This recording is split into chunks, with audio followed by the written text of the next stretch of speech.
Honrar pai e mãe não é aceitar tudo, e você precisa entender isso. Antes de ser um ícone, Michael Jackson foi uma criança criada sobre medo, pressão e cobrança extrema. Enquanto o mundo enxergava a perfeição, existia um menino vivendo aterrorizado pela rejeição, tentando acertar o tempo inteiro para merecer amor. E aqui entra algo que ninguém explica. Quando uma criança cresce precisando vigiar cada passo, controlar cada erro e silenciar a própria dor para sobreviver dentro da própria casa, ela não cresce em segurança. Ela cresce em estado de alerta o tempo inteiro. E a psicanálise mostra algo muito profundo. O corpo guarda lugares que a mente tentou esquecer. Por isso, muitas vezes, o afastamento não nasce da falta de amor, nasce do cansaço de continuar sangrando no mesmo ambiente. A ciência explica: o que foi vivido na infância molda quem você se torna. E a fé confirma: sobre tudo que se deve guardar, guarde o seu coração. Então, antes de julgar esse afastamento, entenda o que te trouxe até a ele e o que precisou suportar para chegar até esse limite. E hoje estamos aqui com a psicanalista, doutora Raquel Noronha. Raquel, tudo bem? Tudo bem. Primeiro, parabéns pela coragem de postar um vídeo desse. Obrigada. Vésperas de Dia das Mães. Foi algo que impactou muito a gente, né? E também muitas pessoas. Parabéns mais uma vez, viu? Você realmente teve muita coragem. Além das pessoas terem se encontrado, né, ter se identificado muito no tema, isso eu tenho certeza que gerou muita polêmica, não gerou? Sim. Primeiramente, muito obrigada pelo carinho, pela oportunidade de estar aqui. E sim, sempre gera uma polêmica porque vai além daquilo que a gente imagina ali no momento, né? E falar sobre mãe no momento do mês da mãe é algo que a gente sempre leva como honrar, né? Mas até que ponto esse honrar é saudável para os filhos também? E eu queria que você falasse um pouquinho quanto a infância diante desse tema, ela realmente influencia num ambiente tóxico, numa relação tóxica, a vida adulta dessa criança que passou por esse problema todo aí de vínculo. Sim, a criança na verdade, a infância, né, constrói a vida adulta. Então, o solo que pisamos na infância é o que a gente leva na vida adulta. E nessa infância, a gente constrói a relação do amor, da rejeição, da identidade. E o que aprendemos lá no início é o que vamos dar continuidade, né? Então, a criança ela aprende sobre os valores, sobre crenças, sobre princípios, lá no início. Né? Então, a infância, digamos que ela é o primordial em todos os aspectos aí da nossa vida. Raquel, outra dúvida que nós temos aqui, dúvida não, né? Mas a gente tem uma curiosidade, saber por que você usou Michael Jackson como exemplo? Depois de assistir o filme dele, né, que foi um sucesso, eu fiquei encantada com aquele filme, porque a gente via ali a infância dele com um pai muito narcisista, né, onde era cobrado perfeição, onde ele sofreu muita violência psicológica, violência doméstica, e o mundo via ele como um gênio. Mas por trás de tudo aquilo ali existia dores muito profundas, né? Então, assim, o sucesso dele não anulou a dor que ele tinha. E foi construída onde? Na infância. A história dele é incrível, né? De superação, mas por dentro você via que era um homem lutando em ressignificar muitas situações dentro da vida dele. Ele teve uma infância sequestrada, né? Muito. Muito. Ele não teve a infância, né? Ele não viveu a infância. Então, assim, foi o filme dele me chamou muita atenção porque acredito que muitas outras pessoas se identificam. Claro que em situações diferentes, mas o contexto daquilo que a pessoa sente é muito parecido. Foi mesmo assistir, a história é muito linda. Sim. Ele buscava, né? Ele não teve infância, então ele buscava nos animais esse vínculo emocional. O pai muito autoritário, violento. Exato. A mãe tentava mediar, mas a mãe também era submissa, né? Exatamente. E E até- chegava a um ponto de ser um pouco omissa, né? Sim, sim. De ver toda aquela situação ali. Então, assim, por trás daquele gênio existia muito perfeccionismo da parte dele, né? Ele queria muito perfeito, porque ele buscava agradar o tempo todo. Porque na cabecinha dele ali como criança, o amor, ele tinha que vir primeiro com dor, Sim. até alcançar algo que ele imaginava. E nesse caso, né? Como que se afastar de pais, de mãe, de pai, numa situação dessa, né? Como que uma criança, ela não consegue, porque ela não tem maturidade para absorver tudo isso, né? Ela não tem essa maturidade. E como que ela, ao longo da vida, ela vai crescendo, se desenvolvendo, ela consegue se afastar de uma relação tóxica dessa? Como que funciona? Isso é saudável? Isso é saudável? Saudável sair dessa relação? Você diz? Sim. Sim. Se afastar. Se afastar.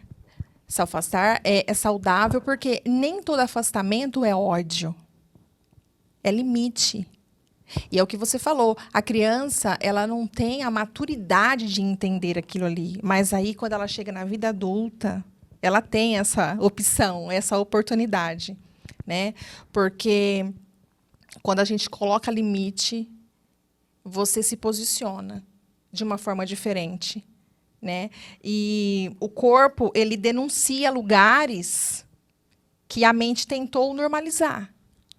Então, assim, tudo aquilo que você viveu num ambiente muito tóxico, quando você se posiciona e decide fazer diferente, aí as coisas mudam, né? E aí é onde entra a questão, mas e agora? Estou honrando ou não estou honrando minha mãe?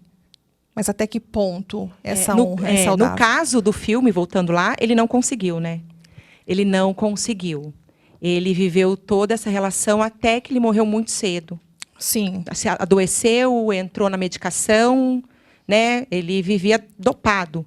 Exato. E quantos filhos não conseguem, né? Porque é difícil, Sim. né? Você precisa de uma rede de apoio, você precisa de referências para você conseguir entender que isso é um abuso. A gente também, em outras situações, é a questão do limite, onde você fala, né? Exato. Passou aquele limite, já é um crime emocional. Sim. A gente tem que dar o limite em todos os campos do relacionamento. Tanto familiar, quanto amoroso, quanto no trabalho. Isso é saúde emocional, né, Fer? Exatamente. E falando nisso, né, nessa saúde emocional, como é que a gente consegue impor esses limites? Lembrando que lá na Bíblia fala honrar pai e mãe. Como que a gente consegue? Até que ponto a gente consegue ir? Porque pesa muito isso, né? Eu falo que existe uma linha entre honrar pai e mãe e dar limite para essa relação de filhos, pai e mãe. Assim como também qualquer tipo de relação. Impor limites é muito difícil, né? E Sim. você saber até onde você pode ir e até que ponto, ó, aqui é meu ponto. Honrar pai e mãe não é aceitar o abuso, né? Honrar pai e mãe é você quebrar padrão também. Honrar pai e mãe é você também saber dizer não. É você seguir numa linha de raciocínio diferente também. Honrar pai e mãe é você não aceitar que os outros, ou que você faça com os outros aquilo que fizeram com você. Isso é honrar pai e mãe. Exatamente. Eu te honro, mãe, eu te respeito, mas eu também preciso que você me respeita. Exato. Eu também sou um ser, sou individual. Eu não gosto de morango como você, mas eu gosto de manga. Exato. Né? Eu não preciso engolir goela abaixo os seus sonhos, os seus desejos, porque tem famílias também que a gente conhece, né, Fer? Que até a vida profissional, as escolhas profissionais, os pais fazem para os filhos, não deixam eles fazerem escolhas. Sim. E a gente tem que saber que quando esse ser nasce, a gente tem que cuidar, zelar, mas é um ser. que também pensa diferente, tem uma personalidade diferente.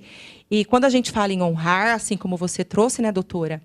Honrar é você respeitar, mas qual até é um esse ponto. limite? Qual é esse limite? Até que ponto? Onde está esse limite? O limite ele chega até onde você não aceita menos do que você mereça. Porque na vida adulta você já sabe o que você quer.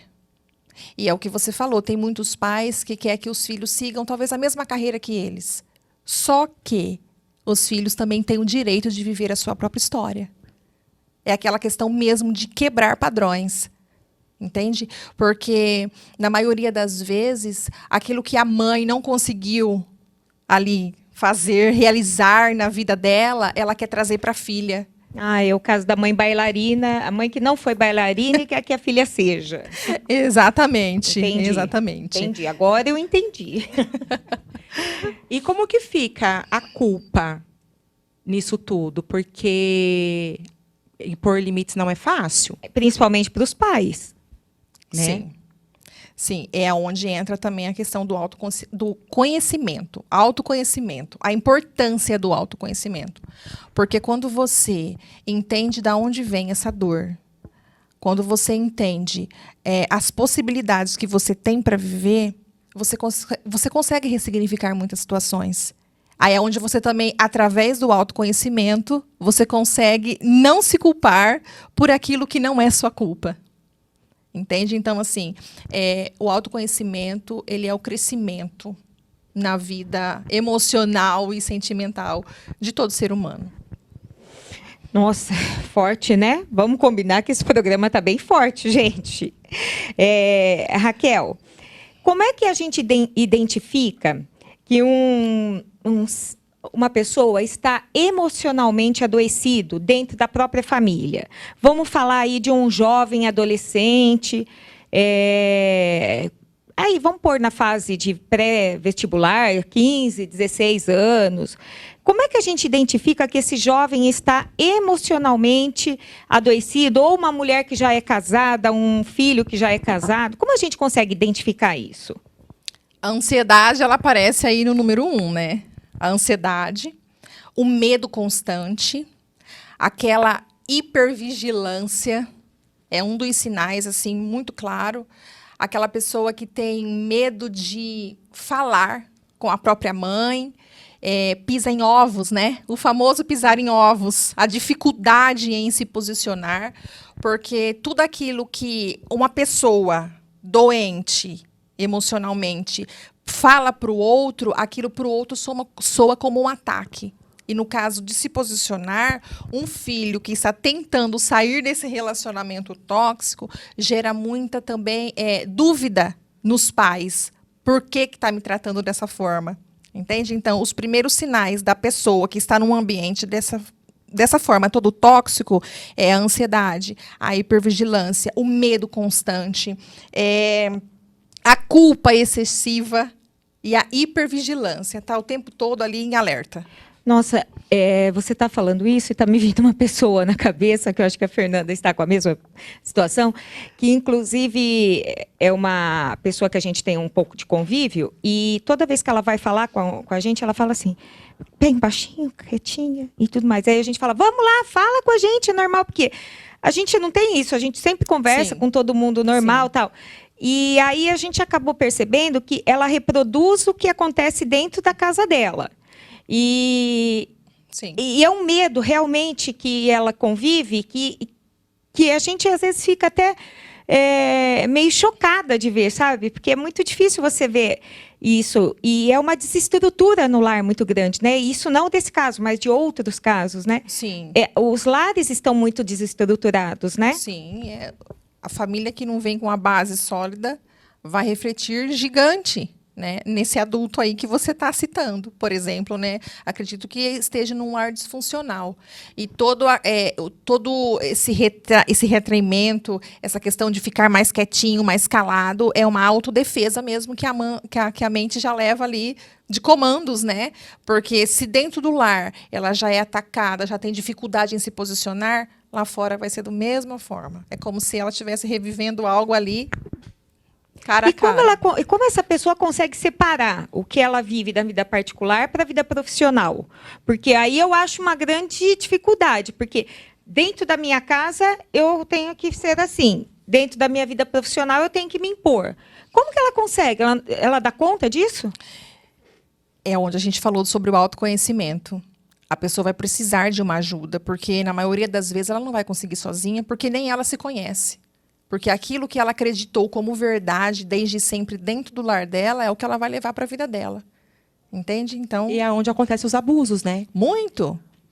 Eu falo voltando para a questão das mulheres também, que sofrem Sim. abusos constantemente. Sim. Se a gente for buscar a história de convivência familiar dessa mulher, pode ter certeza que ali teve laços que foram comprometidos ali na relação. Sempre, porque Pai, mãe. Exato, tem a dependência emocional, Sim. que é a diferença do amor. Tem o amor e a dependência emocional. Então, as pessoas, assim, em vulnerabilidade nessa forma, ela vai ser muito mais fácil de ser ali enganadas emocionalmente. E é interessante porque quando os filhos eles crescem, começam a namorar e se casam, a gente vê claramente a namorada, a gente vê na imagem da mãe. Nossa, é parecidíssima com a mãe, do mesmo jeito.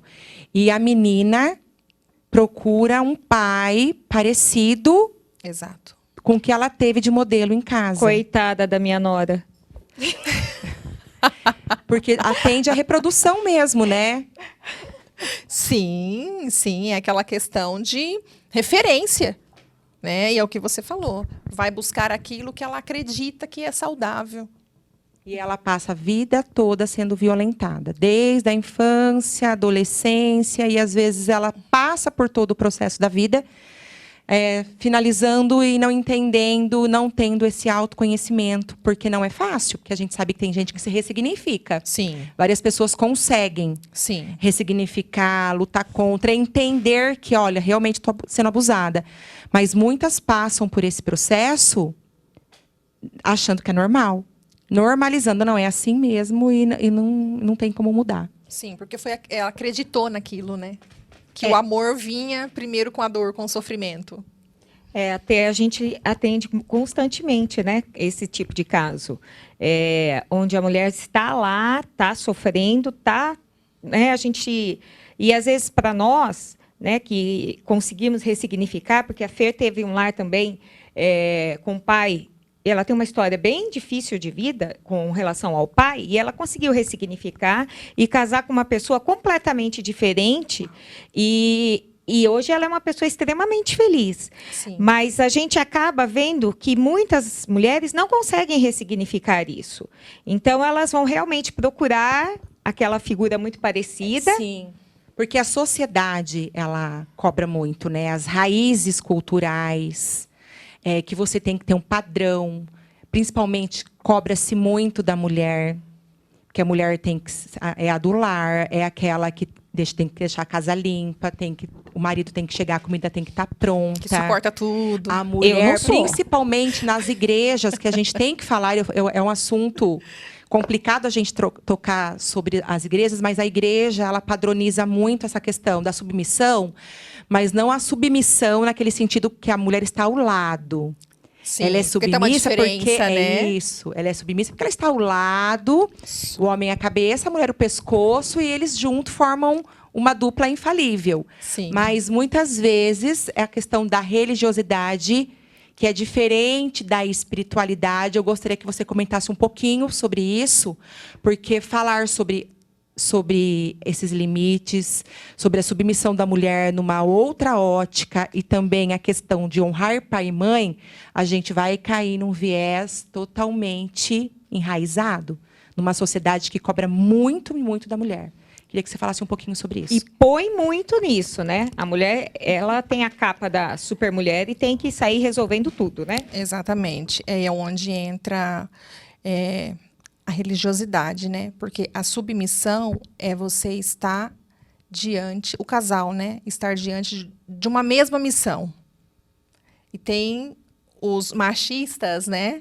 que acreditam que a submissão é a mulher estar abaixo, quando na verdade é os dois, uma só carne, juntos, caminhando no mesmo propósito. Porque um casal saudável, ele vai transmitir o quê?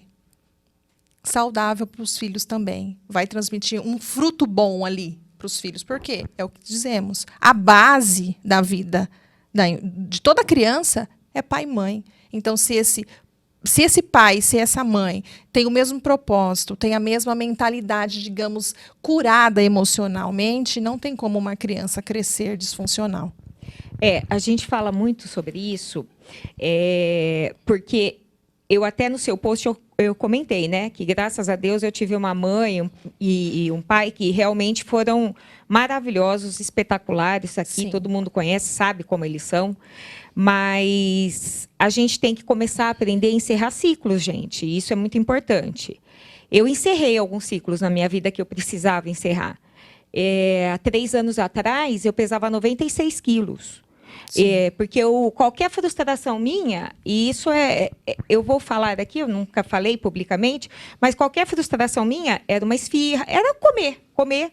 E aí eu chegava em casa para dormir, eu bebia. Então era isso, eu comia e bebia na mesma intensidade.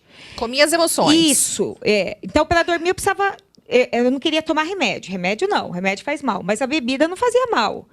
E eu percebi que eu estava dando continuidade em alguns ciclos. Eu falei, não, chega, agora eu vou encerrar esses ciclos.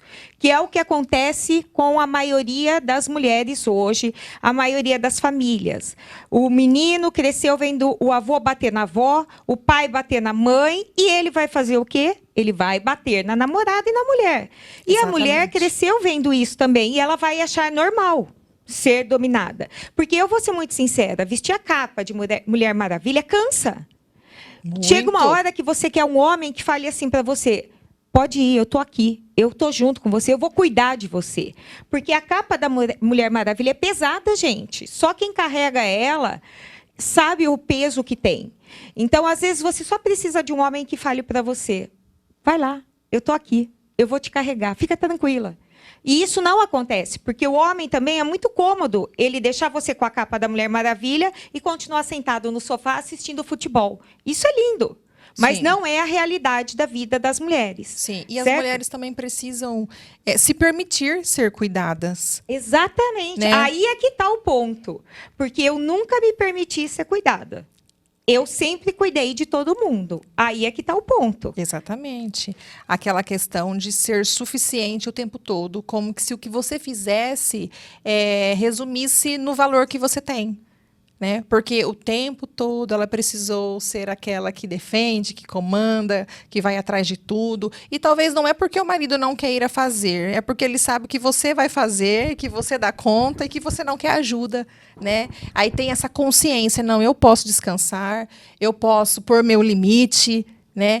Eu sempre falo, a base de todas as coisas na nossa vida é você saber o que você quer, aonde você quer chegar, se posicionar.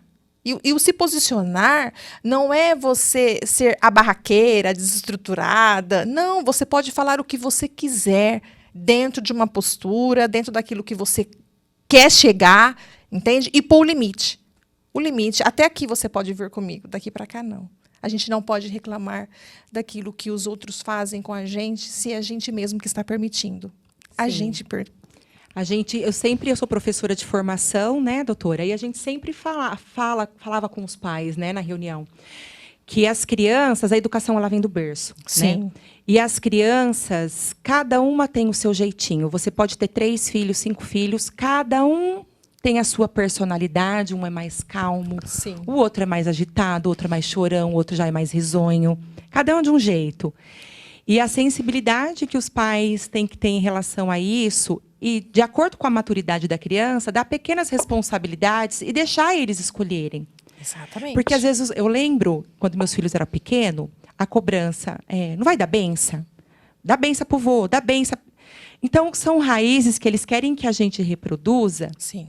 Ou cobrar algumas atitudes que a gente fazia com os filhos. Ah, não pode ser assim. Então, também, quando você casa, é importante que a doutora fale um pouquinho também isso para os nossos telespectadores que estão nos assistindo, da importância dos pais também permitir que as crianças tenham as suas escolhas, desde pequena, para que sejam cidadãos mais seguros, autônomos, porque hoje as empresas elas reclamam muito, né? A criança, às vezes, ela tem o conhecimento acadêmico, mas não tem as relações interpessoais, não consegue resolver situações, problemas. Até porque isso é um autoconhecimento, né? Nesse processo todo, né? Eu queria que você Exatamente. falasse um pouquinho, desse uma orientação aos pais de de como fazer. Sim, é importante essa, digamos que ressignificar, a mãe também se ressignificar. Sim. Né? Porque o que ela vai passar para o filho é aquilo que ela aprendeu. E talvez de forma disfuncional. Entende? Então, assim, deixar a criança ser criança. O que vemos hoje é crianças já passando, pulando essa fase, já indo para a adolescência, não viveu a infância, e chega na adolescência, quer viver o que ficou lá atrás. Então, Sim. assim, é dar liberdade, claro que dentro dos limites. Né? Em casa tenho 3, cada um do seu jeitinho. E eu vou deixando eles, do jeitinho deles, saber arrumar uma cama, saber lavar uma louça, saber se frustrar com o não também. Se frustrar com o não, importantíssimo. Precisa ouvir o não. Aliás, eu acho que esse é o ponto, né? Se frustrar com não é perfeito. Precisa, porque vai chegar a vida adulta, ele vai ouvir o não. E como que vai se posicionar diante disso? Porque dentro de casa é tudo sim, tudo pode. Né? Precisa do limite. Tudo em excesso não é saudável. Então, mãezinha, Né? está vendo só? Deixa as crianças resolverem. Às vezes tem uma briguinha lá na escola, a mãe já vai lá, quer brigar com o professor, quer brigar. As crianças, elas precisam ter esse hábito de delas conseguirem resolver seus conflitos, seus problemas. Exato. Porque a vida, ela não dá trégua. Sim. O mundo lá fora, eu sempre falei para os meus filhos, o mundo lá fora, ele é duro. Sim. Não deixa ele te ensinar. Sim. E a que lá criança vai ser difícil. Sim, a criança precisa trazer essa segurança para ela. Porque conforme ela vai crescendo, isso vai fortalecendo dentro dela. Aí, quando ela chegar na vida adulta, ela vai conseguir se posicionar de uma forma mais segura. Encerrando ciclos, né? Encerrando ciclos. Porque eu acho que é o que a gente mais fala, eu falo isso todos os dias, inclusive para os meus filhos, não carreguem o peso do meu balde. O meu balde é meu. Exato. A decisão de encerrar ou não esse ciclo é minha. Exato. E eu não vou deixar de herança para os meus filhos o balde que eu carrego. Eles já vão ter o balde deles. Esse é deles. Exato. E eu também não vou me culpar pelo balde deles, porque eles que estão formando. Mas Sim. o meu, eles não precisam carregar. Eu estou encerrando. Eu encerrei os meus ciclos. Ainda tenho muita coisa para encerrar? Tenho. Mas a grande maioria eu já consegui encerrar. E com muita força e determinação. Sim, é isso que é importante. É você ter essa consciência. O que é meu, é meu. Eu resolvo daqui para frente. E o meu filho, ele vai ter a história dele. Ele vai precisar viver a história dele. E não dele. carregar o balde do filho, gente. Isso é muito sério. Hoje Sim. o que a gente convive é com pai e mãe chegando dentro do emprego do filho, querendo tirar satisfação com o patrão. Gente, aonde já se viu um negócio desse? Deixa o filho, ele trabalha lá. Se o filho não consegue resolver um problema que ele tem com o chefe, ele vai resolver com quem? O que ele vai resolver na vida? E esse pai e essa mãe acha que vai viver eternamente? Porque nunca vai morrer? Sim. Porque eu perdi minha mãe em 3 dias. Minha mãe morreu de dengue. Em 3 dias eu perdi minha mãe. E se eu não soubesse sobreviver? Sim. Como seria a minha vida? Exatamente. É esse excesso de proteção, né? Até que ponto eu preciso me posicionar diante do meu filho? Exatamente. Precisa caminhar com as próprias pernas. Honrar pai e mãe. Limites. Gostaria que você deixasse aqui uma consideração final para o nosso público. Honrar pai e mãe. Obediência, mas até que ponto? Honrar pai e mãe nunca deveria deixar você se abandonar. Honrar pai e mãe é você entender que você pode ter vida, que você pode ser você. Honrar pai e mãe é você encerrar ciclos. Honrar pai e mãe é você deixar de viver naquele padrão, naquele lar disfuncional e fazer com que de você passar para a sua geração novas oportunidades, novos conhecimentos e não se culpar por aquilo que não é sua culpa. Honrar pai e mãe é você também ser livre, porque a Bíblia fala que, acima de tudo, guarde o seu coração. O nosso coração, ele é a sede das nossas emoções. Então, protegendo ele aqui, automaticamente, você protege os seus pais também. Porque é aquilo que... É aquela questão, quando um não quer, dois não briga. Né? Então, se você se posicionar de uma forma muito assertiva, muito positiva, você também consegue pôr limite na sua mãe, no seu pai, e através de você, ele também pode adquirir autoconhecimento. Mas aí você concorda que a gente tem que ter pai e mãe que esteja pronto para ouvir o que está sendo falado aqui, assimilar e entender que também precisa respeitar aquele limite. Exato. Né? Isso é muito importante, porque às vezes, você tem que me honrar, mas espera aí. Honrar, tudo bem. Eu vou honrar, vou respeitar, mas e o limite? É o que a gente sempre fala, né? Honrar pai e mãe. Eu te amo, eu te agradeço.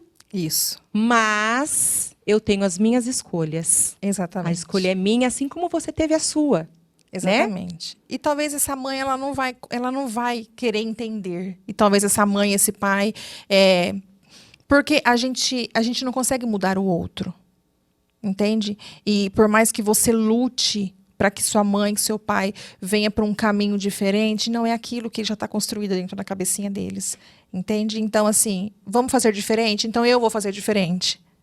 Isso pode pesar então no filho. Sim. Ele tem que fazer diferente sem deixar que isso seja um peso. Exato, exatamente. E assim, amar de longe. A gente pode amar de longe. É você não entrar naquele mesmo jogo. Porque estamos falando aqui de pais disfuncionais. Então, se é aquilo que está me trazendo, me puxando para trás, não está deixando eu avançar, não está deixando eu evoluir naquilo que eu gostaria. E isso, gente, é uma violência. É uma violência. É uma violência.